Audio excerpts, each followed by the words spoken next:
Yes, I do have a statement to read that I've just put together, so you've only just received a copy. I regret that my comments this morning were a bit unclear and will have led some to think that I am questioning the causes of climate change, and that is clearly not my position.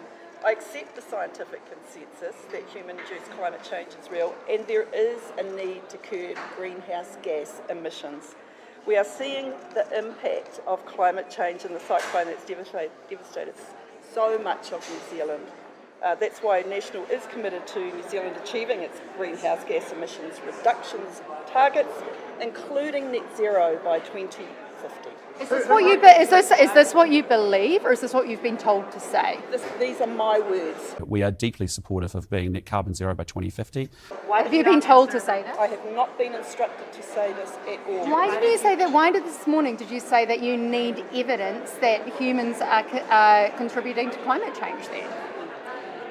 Well, I've got to say that this is not my comfort zone. You guys in front of me with cameras and speakers, and I wasn't probably calm enough this morning to articulate properly. But look, National Party signed up to the Paris Accord. We are very supportive of the programs, the emissions trading scheme. So we need to sort that out. But actually, I probably didn't articulate that.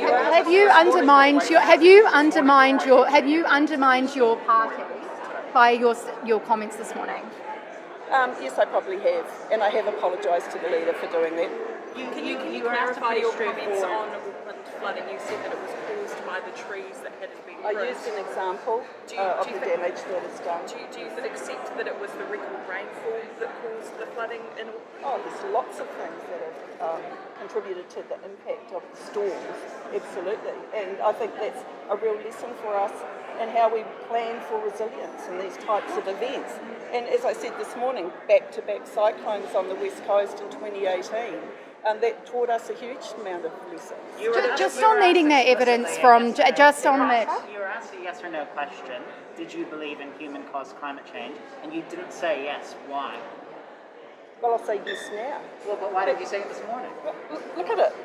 This isn't my comfort zone. I don't respond particularly well in this environment. Sorry. Yeah. It's a pretty simple question.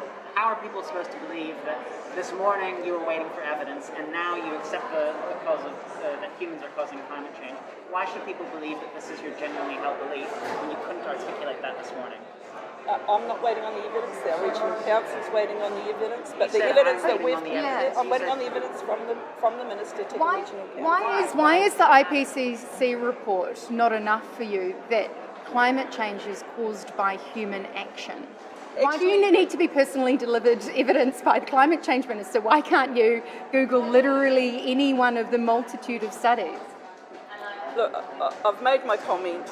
We can interrogate this till the cows come home. Have you been given any studies? Have people presented you with studies now? Have you been presented with studies by your colleagues, as Nicola Willis and Nicola is going to do that. She told me she would. Can you tell us when you reached the belief? Sorry, I have to switch duties. What did you mean when you made those remarks? Just to be clear, that you need to be saying that you didn't. Sorry, I have duties upstairs. All right, it'd be great to know.